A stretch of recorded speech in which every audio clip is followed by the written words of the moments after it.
किसानों के हित में सैनी सरकार का बड़ा फैसला। 10 सितंबर तक खुला रहेगा क्षतिपूर्ति पोर्टल।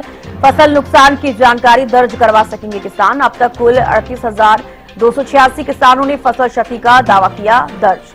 अब 12 जिलों के 1402 गांव के लिए ये पोर्टल खोला गया है। पहले 7 जिलों के 188 गांव के लिए पोर्टल खोला गया था। सत्यापन के बाद प्रभावित किसानों को मुआवजा दिया जाएगा। बड़ी और अहम जानकारी आपको दे रहे हैं। किसानों के हित में सैनी सरकार का बड़ा फैसला। 10 सितंबर तक खुला रहेगा क्षतिपूर्ति पोर्टल। तो फसल नुकसान की जानकारी दर्ज करवा सकेंगे किसान।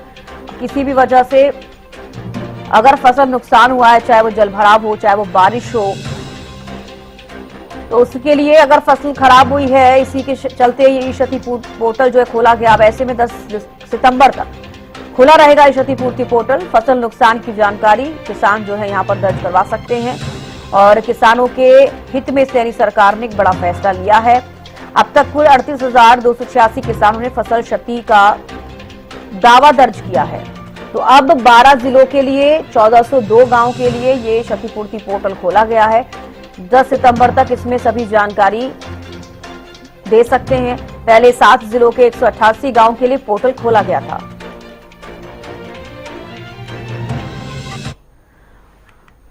प्रदीप शोकंड हमारे साथ जुड़ गए हैं। प्रदीप, किसानों के हित में सैनी सरकार का बड़ा फैसला। 10 सितंबर तक क्षतिपूर्ति पोर्टल खुला रहेगा। बिल्कुल, देखिए अब की बार जो बारिश के कारण है काफी नुकसान है जो किसानों का हो गया है, क्योंकि जिस तरीके से जो नदियां रही हैं, चाहे घग्गर की बात हो चाहे मारकंडा की बात हो, सब नदियां उफान पर थी और जिसके कारण काफी लोगों को नुकसान हुआ है। किसानों का जो नुकसान है, खासकर हिसार में जो घग्गर की ड्रेन टूटी है 3 जगह से, जिसके कारण काफी एकड़ जो खराब हो गई है, उसको मद्देनजर रखते हुए फसल नुकसान पंजीकरण हेतु ही अक्षय पोर्टल को जो है ओपन कर दिया गया है। पहले 7 जिलों के 188 गाँव के लिए खोला गया था, लेकिन अभी की बात करें तो 12 जिलों के 1402 गाँव के लिए कर दिया गया है, जो कि 10 सितंबर तक खोला रहेगा। और अब तक कुल 38,286 किसान जो अपनी फसल क्षति का दावा भी दर्ज करवा चुके हैं।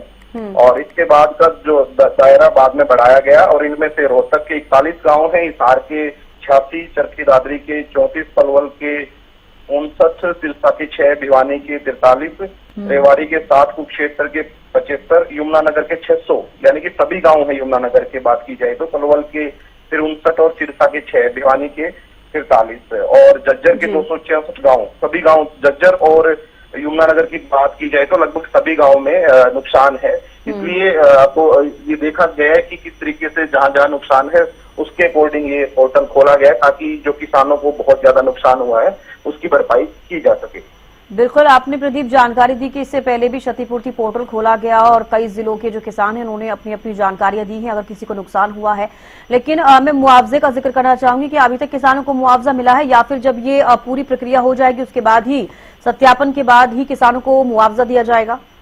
देखिए, जिस तरीके से बारिश ज्यादा बढ़ रही है और तबाही ज्यादा हो रही है, तो अभी तक मुआवजा नहीं दिया गया है। मुआवजा दिया जाएगा, लेकिन उसके लिए क्या क्राइटेरिया रहेगा वो देखने वाली बड़ी बात रहेगी। क्योंकि अभी जैसे कि पहले अगर बात की जाए कुछ जिलों के लिए खोला गया, 7 के लिए 12 के लिए कर दिया गया, बढ़ा दिया गया। पहले मात्र 188 गांव थे, लेकिन अभी 1402 गांव हो गई।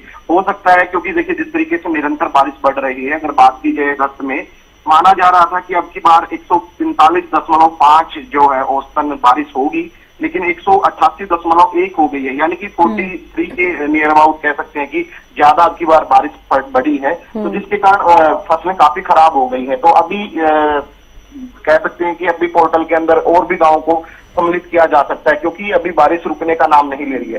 पूरी प्रक्रिया होने के बाद ही मुआवजे के लिए कुछ आगे का प्लान किया जाएगा, लेकिन अभी तक सिर्फ पोर्टल खोला गया है। और जो किसानों को दिक्कतें आ रही हैं या जो जिस किसान का नुकसान हुआ है वो सिर्फ इसके अंदर अपना दर्ज करवा सकता है कि मुझे इस तरीके का नुकसान हुआ है। तो बिल्कुल, अभी जो पोर्टल खोला गया है 10 सितंबर तक जो किसान हैं इस पे अपनी जानकारी दर्ज करवा सकेंगे, लेकिन क्या इसके बाद भी आगे ये प्रक्रिया देखने को मिलेगी कि आगे भी कुछ और जिले हो सकते हैं जिनको लेकर फिर से एक बार क्षतिपूर्ति पोर्टल खोला जाए और उसके बाद जब तमाम जो जिले होंगे, जैसे कि आपने भी जानकारी दी है प्रदीप की, जहां जहां पर नुकसान हुआ है फसलों को, जब वो प्रक्रिया पूरी हो जाएगी उसके बाद ही आगे की प्रक्रिया करते हुए नजर आएंगे? बिल्कुल, देखिए क्योंकि अभी तक बारिश रुकने का नाम नहीं ले रही है। जब तक बारिश नहीं रुकेगी दवाई तो इस तरीके से ही चलती रहेगी, कितना नुकसान हो किसानों का बढ़ता है वो भी देखना पड़ेगा। क्योंकि देखिए जिस तरीके से पहले कुछ जिलों के लिए खोला गया क्योंकि वहाँ नुकसान था, अब और इसके अंदर जिले बढ़ा दिए, जहाँ जहाँ ज्यादा नुकसान हुआ वहाँ के जिले अब बढ़ा रहे हैं साथ साथ। तो इस तरीके से अगर बारिश नहीं रुकने का नाम लेती है और ज्यादा बारिश बढ़ती है तो कहीं ना कहीं इसकी अवधि भी बढ़ानी पड़ेगी और जो गांव है और जिले हैं उनको भी बढ़ाना पड़ेगा कि जहाँ जहाँ नुकसान होगा सबको सम्मिलित करना पड़ेगा, फिर उसके अकॉर्डिंग ही मुआवजे का आगे देखा जाएगा कि किस तरीके से मुआवजे का आवंटन किया जाए, किस तरीके से मुआवजा दिया जाए, वो देखने वाली बड़ी बात रहेगी। जी चलिए, बेहद शुक्रिया प्रदीप जुड़ने के लिए और तमाम जानकारी देने के लिए। तो देखिए, फसल नुकसान की जानकारी दर्ज करवा सकेंगे किसान। 10 सितंबर तक ई क्षतिपूर्ति पोर्टल खुला रहेगा। अब तक कुल 38,286 किसानों ने फसल क्षति का दावा किया दर्ज।